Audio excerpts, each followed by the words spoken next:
I thought that was so interesting when he explained how his father raised him. And then, because I go through the book thinking, you do all of this for your people. You have such an empathetic, compassionate heart. And then this is how you treat the son that you say, he's brilliant, he's my boy. And then you don't speak to him. Welcome to Classical Etc. You're in the studio with Memoria Press.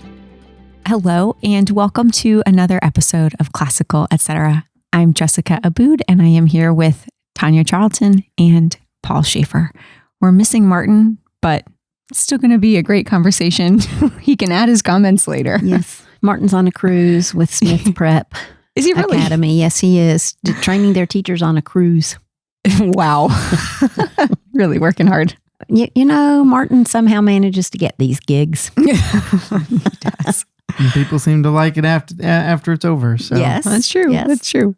Well, today we're changing up the format a bit because we wanted to share an exchange that happened between two Memoria Press community members after one of our recent podcast episodes. So after an episode, someone commented and said, I'm considering Memoria Press for next year, but not sure if it's appropriate for a very active boy. And then she received a response from a parent. We wanted to share that as well.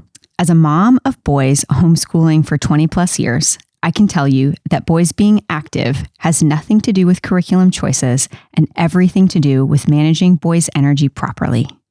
Boys are perfectly capable of sitting still and paying attention, as long as you also give, even require, lots of physical activity to burn off energy. My boys start the day with chores, even before breakfast. Then there's a bit of school. Then we go for a run. Then there is more school. Boys are like puppies. They can learn and even want to. They just need to have the energy burned off first. And we wanted to share that. I'm sorry. Because we talk about that a lot. I literally sat in a sixth grade classroom this morning, and the difference in the movement between the boys and the girls was amazing. Was it? The girls could literally sit there. The boys weren't bad. They were well behaved. It was not a class with a behavior problem at all, but they just couldn't sit still. They were always fiddling with something or moving up and down. I mean, it was just a total difference, and the girls were just so subdued. It is different. Well, and I was just talking to Sarah Pierce in our office because she and my sister are coordinating sacramental prep for Sarah's daughter and my sister's son. Oh, And so they're kind of swapping off, like one will teach one week, one will teach the next week kind of thing. that's nice. And she said, she's sitting there with Josie and, Josie's sitting there paying attention, or no, maybe it's Charlie. I can't remember which one, but one of her daughters. And, David's there like hanging upside down off the couch, Right. and she's like, but at the end, David knows it all. Yes, But he's just a very different. it is. sort of thing. And I saw that happen. This was third form Latin I was watching, and the teacher was amazing. And every question he asked, I would think when he would call on one of those boys, I would think they're not paying any attention, so they're not going to know the answer. And they nailed it every time. Really? Yes, Yeah. they were paying attention and they were hearing, but they were doing several other things at the same time. Yes. Well, and it's funny because I remember being at a school that was wanting to transition to classical, and Martin and I did one of those things where we go to the school, we do a parent evening, and we just kind of explain what we're trying to do. And one of the questions came up with it was almost the reverse question of, Interesting. you're reading King Arthur and you're reading Robin Hood and you're reading Greek mythology. Like, this sounds great for boys. What about the girls? And it's funny to me that we get the question from either side, Yes. coming from different concerns. But really, I think this mother's point of the boys bouncing off the wall, that's a pedagogy and like managing what's happening in your learning environment issue. Is not a curriculum issue. Right. And and I totally agree. I think she got a great response from this other mom. They are different. They just are. But that doesn't mean they can't do an academic, rigorous curriculum. You just, going for a run is, I think, a great idea. Just wear them out physically and then set them down. But it still will be different. I mean, I had 2 boys and hanging upside down, hanging upside down on a sofa and reading upside down was just, that's the typical. Par for the course. Yes. Yeah. And getting from one room to the other, I didn't think my kids would ever stop running from room to room. It was just, they weren't in a rush to get anywhere. They just had that energy. Yeah. And so they just ran everywhere for years. Well, and I mean, when we had our most recent foster children, we had 2 girls. And then when we got these, it was 3, it was 2 girls and a boy. And that boy was absolutely different from anything we had ever experienced. And we went from having no kids to having then a 6-year-old, a 5-year-old girls, and a 3-year-old boy.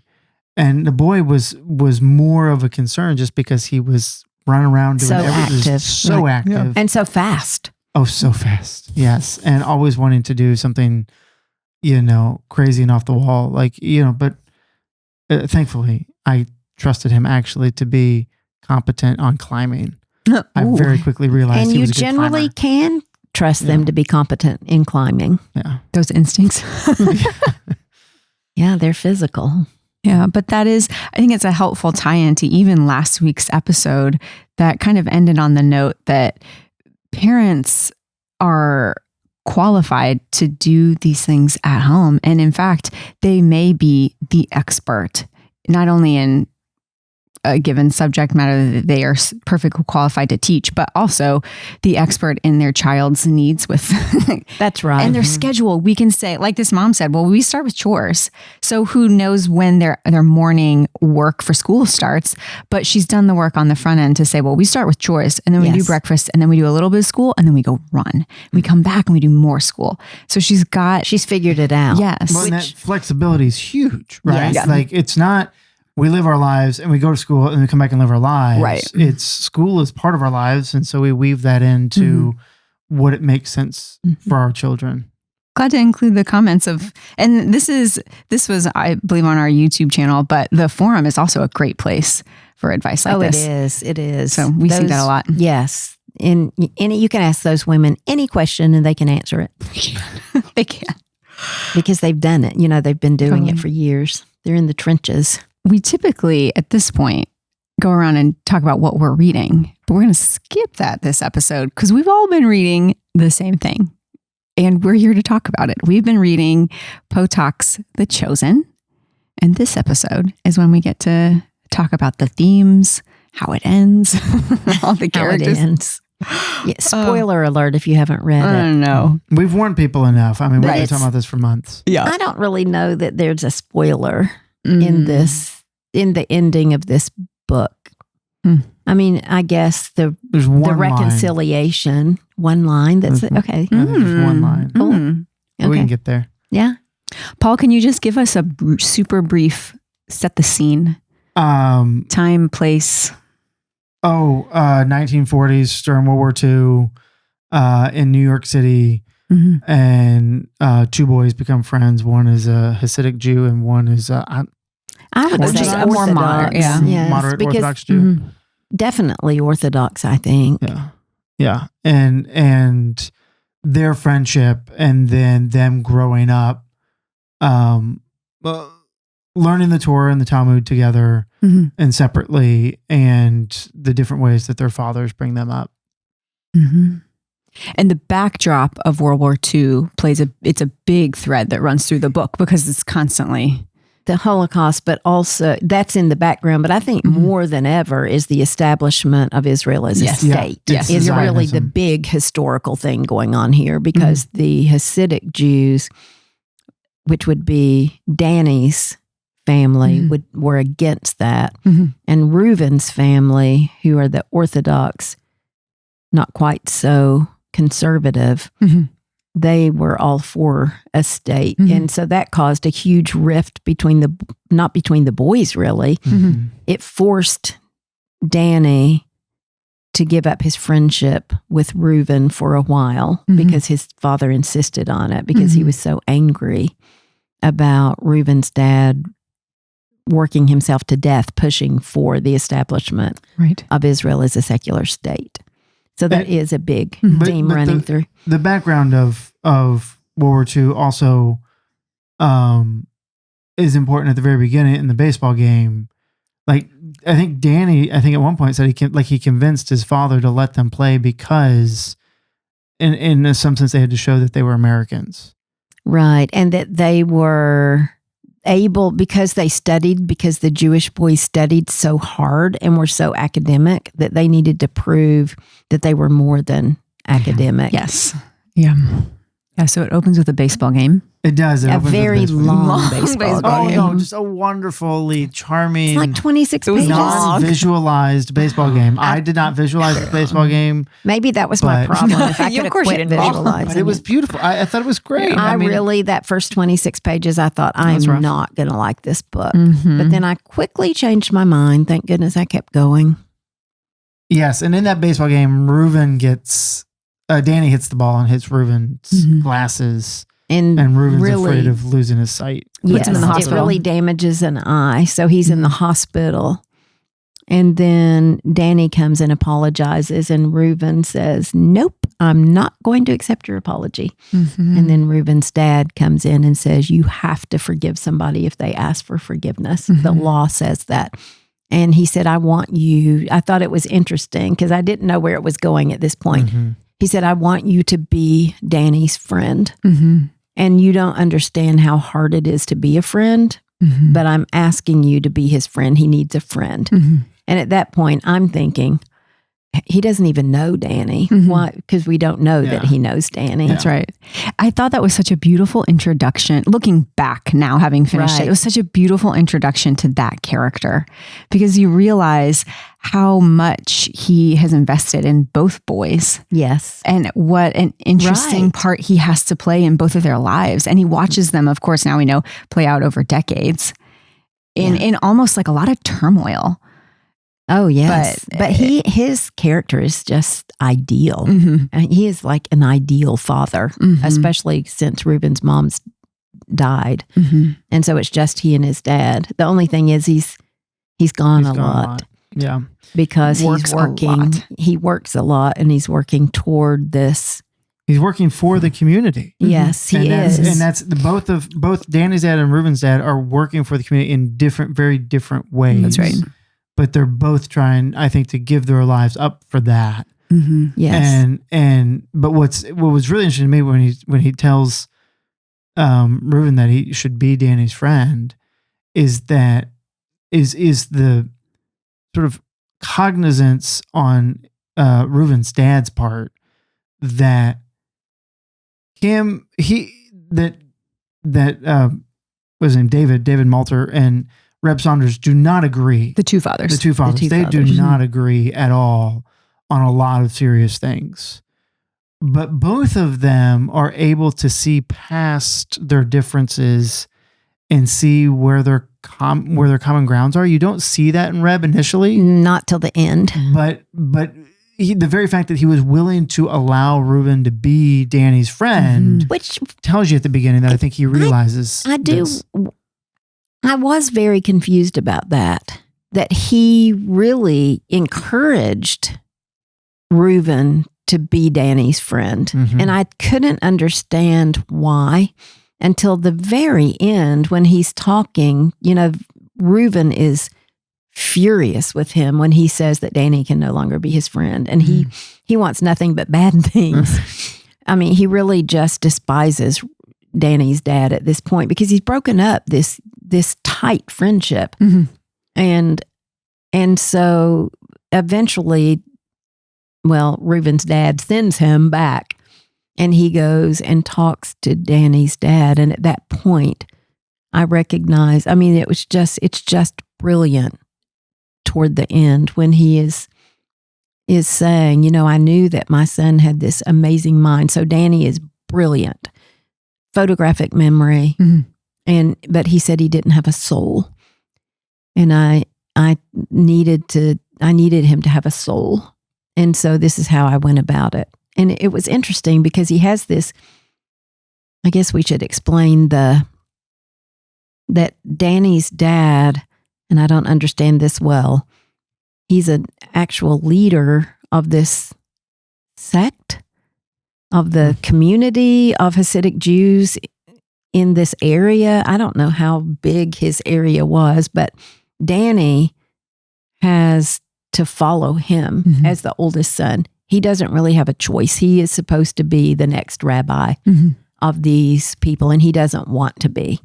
He wants to be a psychologist. So he's really, but he's afraid to tell his dad. But turns out his dad really kind of knew all along. But he thought that term, I can't pronounce the term for what Danny was supposed to be, his position. The Zadik. I don't know if that's how it's pronounced. I don't either. It's a big word. Search for the TZADDIK. It's a strange ADDIK. You think Tzadik? I don't think you pronounce the T. Well, what? But Zadik. Yeah. And he says, because he raised him the way he did, he says, I have no more fear now because he will, even if he chooses to be a psychologist, he will always be I have to look at it, Zadik. Oh, yeah.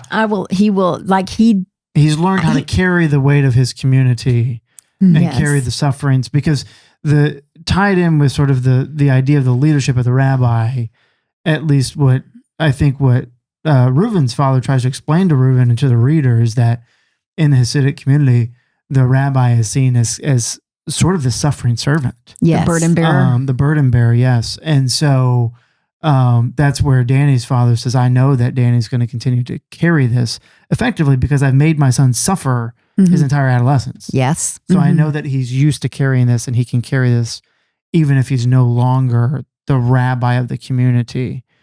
And how did he make him suffer? And would that be a good segue? Yeah, the silence. The silence, yeah. Jeez. That's a huge part of this book. Well, and the fact that, Reuven is, his dad points out at the very end that like the reason Reuven needed to go back to talk to Danny's dad, the only way Danny's dad talked to Danny was through Reuven. Right. And Reuven doesn't recognize that. And that kind of makes it all the more difficult and dramatic is because he, I don't even know that the reader really recognizes that unless because you don't recognize that Danny's dad is doing this intentionally. Danny just says, Dad doesn't talk to me, and then at the end you really realize, oh, his dad meant to do that to him. And Reuben's dad talks to him all the time. They there have were like points an when he didn't. adult relationship.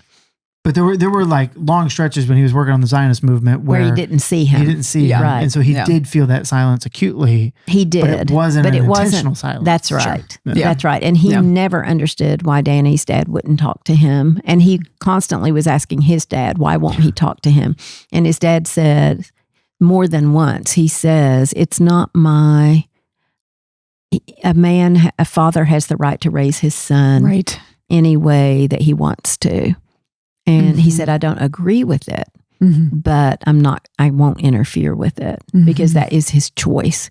And do you think that Reuben's dad really understood the purpose of the silence and why Reb chose this path for his son that he never talked to him except about the Talmud? I don't think. Did David Malter understand why? Right. Do you think he understood why? I don't think Reuben's dad, David, I don't think he agrees theologically with the role of the rabbi that Reb Saunders is fitting this idea of the Zadik. I don't think he agrees with it.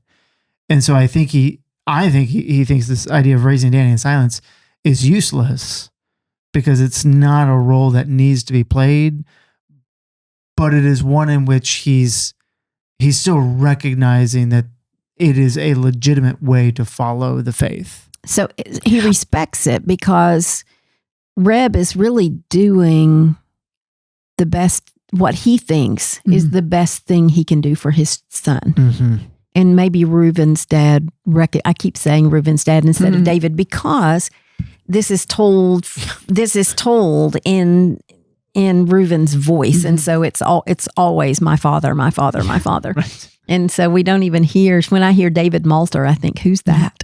I thought there was a line where David said something. I could have it wrong. I thought there was a line where he said something like he can do what he wants, but that's like an interesting choice with a soul or something like that. Like that's an I think didn't he does have say like some that, really yes. beautiful one-liner about like Yes. it's an interesting way to use a life. He did, yes. But so I thought, yeah.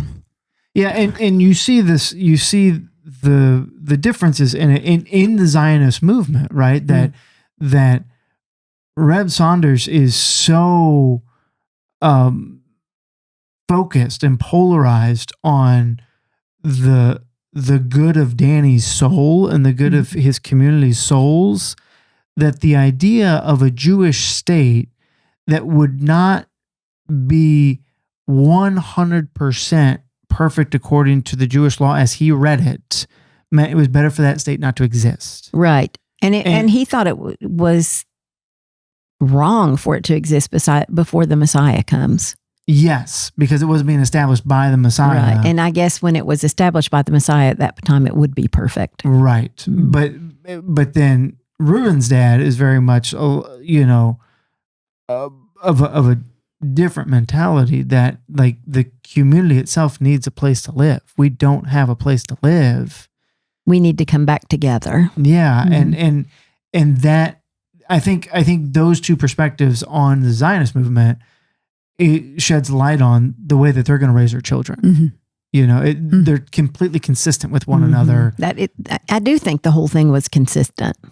I learned a lot because I really didn't know. Like Reuben's dad goes through this entire history of the Hasidic movement, and I didn't know any of that.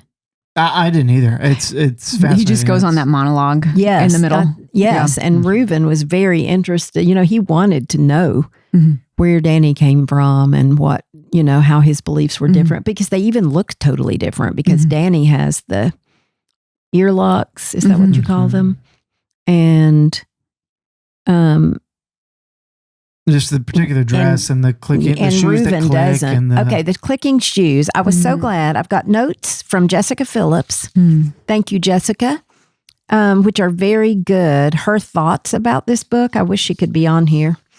And she talked, because I've worried about those clicking shoes, and I couldn't get anybody to give me a really good reason why those clicking shoes were but I think I did find it. But she says the clicking sound of Danny's walk is present throughout the text. His life/walk are the central focus of the book. It seems as though Potok is mostly telling the story of a genius and the lives which surround him, 3 in particular who are trying to save him from the potentially dark consequences of such an extreme gift. Did it take all 3 of these combined to help one soul navigate his course safely? It seems so. That's powerful. Then I found, I did find where he, at one point, because those tapping shoes, I mean, I was just like, why would you keep putting this in? It's got to mean something, because it was every time Danny moved, you could hear his shoes tapping. And he says, one time Reuben is hearing it as Danny walks along, and he says, I remembered the old man I often saw walking along Lee Avenue, moving carefully through the busy street and tapping his metal-capped cane, which served him for the eyes he had lost in a First World War trench during a German gas attack. So is that it? Is the tapping, is Danny on this journey? And that is, like, he doesn't have sight. He's not seeing. And then there's the whole thing with, he injures Reuben's eye and he could lose his eye. And then there's the boy in the next bed who becomes blind and doesn't get his sight back. This whole thing. And then Danny eventually has eye issues, right? Danny throughout has, his eyes are always tired, and he goes to the doctor over and over to see what to do about his eyes because they aren't functioning like they ought to. And he gets tired reading. Isn't there a saying like the eyes are the window to the soul or something? Yes. Yeah. Yes, there is, but I don't know where it came from. But I mean, in that sense, right? Like if Reb Saunders says, I noticed as a child, Danny didn't have a soul. Yes. And then it's all, then we can see that if we don't, if his eyes aren't working, that's, or tired, that's an indicator of the soul is tired. The soul is flagging and is struggling here. And so maybe that very much is like, he will end up blind if he doesn't, if he doesn't walk the path he needs to walk. Right. Which, when you said that he was raised, that Reb Saunders is the suffering servant for his people, and he was raising Danny to become that, then he talks about at some point when Danny, I don't remember who it was, but there was somebody that when he was a child, and he said there was somebody, and Danny said, that man is such an ignoramus, Father. And Reb says, look into his soul, stand inside his soul and see the world through his eyes. You will know the pain he feels because of his ignorance, and you will not laugh. And, there's toward the end of the book, Reb at meals just starts weeping. I mean, he truly becomes, as the book goes forward, more and more feels that burden of his people and his inability to help them. But there's a spot in the book where it talks about like people are going to Reb nonstop all day long. He's exhausted. And he's very clearly able to give them something that we don't see because we're seeing it from the perspective of Reuben and Danny, that he's not giving them. But Reb was also raised this way, right? Yes. I thought that was so interesting when he explained how his father raised him. Yes. And then, because I go through the book thinking, you do all of this for your people. You have such an empathetic, compassionate heart. And then this is how you treat the son that you say, he's brilliant. He's my boy. And then you don't speak to him, which again, to David Malter's point, he was doing what he thought was best. But then I didn't see that till the end. I didn't either. Yeah. I just thought he was just messed up. But I think... I think there's a sort of one of the points being made here is along the same lines of the idea, like the third generation is always a generation that fails, right? Because you've got the grandparents that create something great, and because they're raising kids in struggles and tribulations, those kids do well. But because their kids grow up in affluence, or like some sort of assumption of we always have this sort of thing, that's where they end up faltering. And so and I actually just heard that in that farming book I was reading, they brought that idea up. Oh, really? I've heard that from so many places. Well, Jessica says it's from Plato. It reminded her of Plato. Does he talk about the third generation? She said Plato says that it's rare to have a great king followed by a son who is also a great king, in part because of the great king's responsibilities, absences, and pressures of his kingship. The son grows up in luxury and is trained by others. What makes for a great upbringing for one is not a possibility for his son. In Roman terms, only one man in a family may be a novus homo.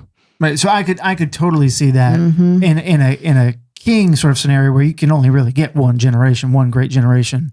If you're starting something from scratch, you might get to the second one might be good too. But I think the whole, at least the way Potok describes it, the whole Hasidic understanding of the way that has to be passed down from father to son, that has to be several generations, right? Like it has to be generation after generation after generation. And so therefore, you might have to concoct a childhood that is more difficult so that child grows adversity up in a way that can then understand the difficulties that the people that are going to be coming to him. So it really seems that in Reb Saunders' life, it worked, right? He's Mm-hmm. able to help his community in the midst of the greatest evil that's ever happened to the Jews with the Holocaust, and he's able to do that but he was raised that way, Right. and so they have to find a way to do this. It's a to each generation. huge burden Mhm. to raise your child to be your successor if you're in a role like that. I did end up feeling sympathy for Reb. I did. And I at the didn't end. expect that. He was probably, and I'd love to hear who yours was. He was probably ultimately my favorite character. I don't know that I liked him the most, but he was the one I was drawn to by the end. I think Because he Reuben's was just father so- to me. Really, he was your Yeah. favorite? He would be my favorite. Yes. I thought everything that came out of his mouth was wise. Mm-hmm. Paul, who was your favorite? I'm torn. He doesn't I mean, visualize. He doesn't That's know. right. What do you- No, he I mean, doesn't know. I identified a lot probably with Danny's struggles and just trying to figure out like what's expected of me versus and not wanting to Disappoint anybody. disappoint, but also like I'm interested in other things and just understanding that the young person, I mean, I like the idea of a calling or of something that I was supposed to do when I was young really weighed very heavily on me. And so I identify with Danny in that way. I can see that. And I loved when Danny had to separate himself from any kind of relationship with Reuben and they went to college and Reuben really got to where he was angry with Danny for listening to his father and for turning his back on their relationship, which I mean, that's a totally normal response. Your best friend suddenly won't even look at you, much less speak to you. But then when they were in the college class together and the professor and Reuben were going back and forth, and Reuben was so impressive and answering all of the questions well and able to argue with the professor. And Danny was sitting over there smiling and happy that Reuben was successful. Danny didn't have that anger against Reuben. He was just doing his duty to his father. And he says at one point, because Reuben is so mad at his dad, and I don't know where this is, but he said at one point that he loves his father and that he wants to please him. And that's his whole, I loved the term when his dad said that he could go be a psychologist if he wanted to, with Reuben there interpreting that the author calls it a tortured victory. Danny won, but it was tortured. It broke his heart to disappoint his father. Yeah. And his dad says, "Are you going to shave?" And he Yes. says, "Yes." Yeah. But then he also said he was going to raise his son in silence. That's the so- spoiler that's the one line. No, I think it's great. We need to talk about it. I do too. Because that's like the major thing right at the end. Yes. But he says, I will if I don't find a better way. Yes. Well, this is so Reuben's dad says, "Are you going to raise your son in silence?" And that's And when he he says, says, I will unless I find a better way. and then he goes tapping away. He's still, I mean, the very end of the book, he's tapping away. I know. Which means the walk goes on, right? Yes, Like we're never, his metal we're never cap done, shoes even tapping though, against the sidewalk. even though he's decided he's not going to be the rabbi, he's decided he's going on psychology. Like that doesn't mean that that was the only place in his faith for him. I think is that's what, because Reb asks him, I think after, if he's going to shave, I think he says, "Are you going to live according to the commandments?" You know, That's what he says. Yeah. and it's somewhat of a recognition on Reb's part that the trappings of their lives are not the important things. It And I does think separate you from the community. Yes. But the important thing is the commandments. Yes, which I think that's what he felt that he had instilled in Danny. You know, when he says, I have, he may never be a Zadok, Yeah. but he is.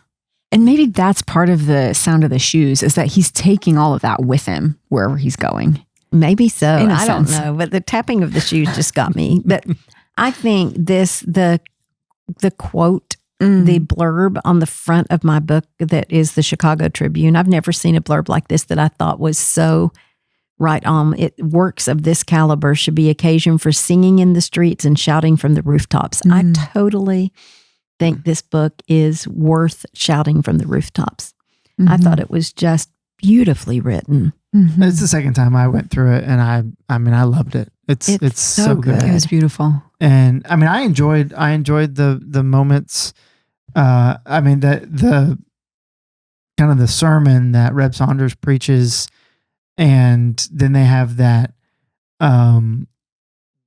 meal afterwards where he kind of grills Danny on where the error was, and then he grills Reuben on the errors, numbers. On the numbers. And I was fascinated by all of that. It was one of those things where like somebody could be like, none of that really interests me. It scared me. But I was just, I was nervous. Hate to be in that hot seat. I know. In front of everybody, the service, didn't he? At the service, just grilling publicly? Yes. Yeah. It was all public. But I wouldn't say that I would want to be the person being grilled, but what I was interested by all of the sort of the intellectual ideas that Reb was putting forth, because I think that gives you a insight into, you know, what he's trying to help his community with.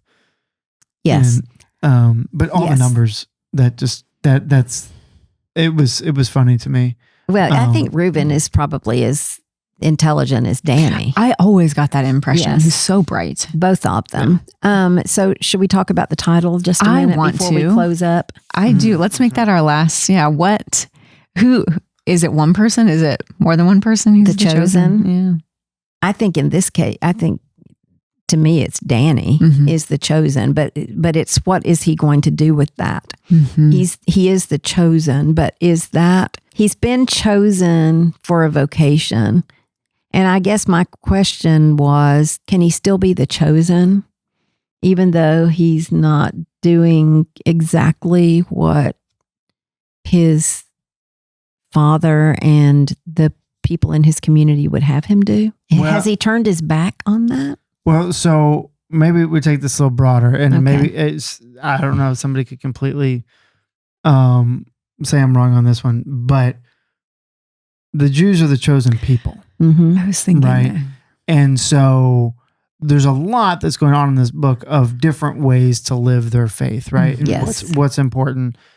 I don't think you're wrong that Danny is the chosen one in this book, but in some ways I think he might be a stand-in for the people, right? So you've got World War II, you've got the Holocaust going on, and their identity being tied up in God chose them, but then all of a sudden it seems like we've been forsaken in some ways. Like our path is not what we thought our path was. Which has happened over and over and over in history. It really has, with the Babylonian exiles and all that. Yeah. But it's sort of like Danny in saying, I'm going to live my faith, but I'm living it in the world is a way forward for the Jewish people rather than being siloed off to the side. Right. So you could read this, I think, in a very anti-Zionist way of saying, what Potok's really saying is that we don't need to be off on our own. We need to be More all integrated. throughout. But I don't know that that's what Potok intends to do, but just thinking about the title, that if Danny is meant to be a representation of the community, but he didn't completely walk away from it. he doesn't, no. It's still who he is inside. Absolutely. He's But he's just- integrating into. He is integrating, yes. the So world. Yeah, one thing we could probably talk about longer at length is the whole Freud and That was fascinating. experimental psychology. yeah, I don't know that I have a whole lot to say about that, but it is worth thinking about. that he was so fascinated by it. But it's interesting to me because this is it right here, is I'm like focused in on the one on Danny doing my thing in my little world. And Paul is way bigger here with the total overview, the chosen people. Visualize. And I'm like, Danny is the chosen one. It's just so Well, and maybe typical the answer is both. Absolutely. Absolutely. The world would be much poorer if everybody thought the way I did. It really, I mean, the story is the burdens and the turmoils of these people who are like, on separate paths, but in the same community. Yeah. Well, Like and a it micro. says a lot about friendship, Definitely. and that they were in totally separate worlds Mhm. and came together to be really soulmates Mm-hmm. and kindred spirits in a way that I think will be a lifetime for them. Mm-hmm.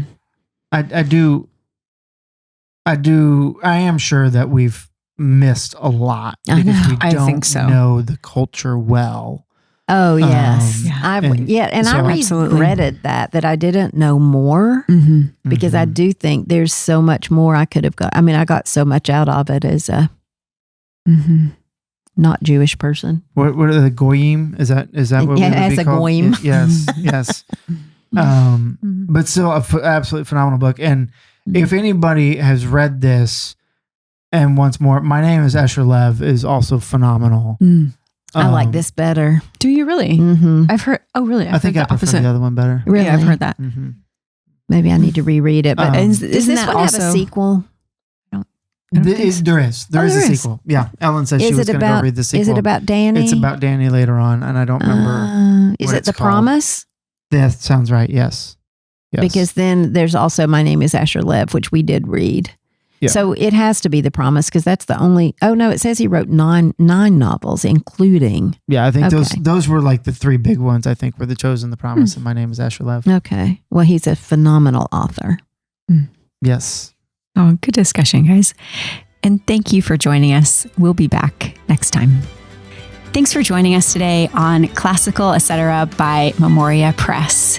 If you like what you heard, please like, subscribe, or share this episode or comment. We love to hear your questions and your comments. If you want to learn more about Memoria Press, please go to memoriapress.com.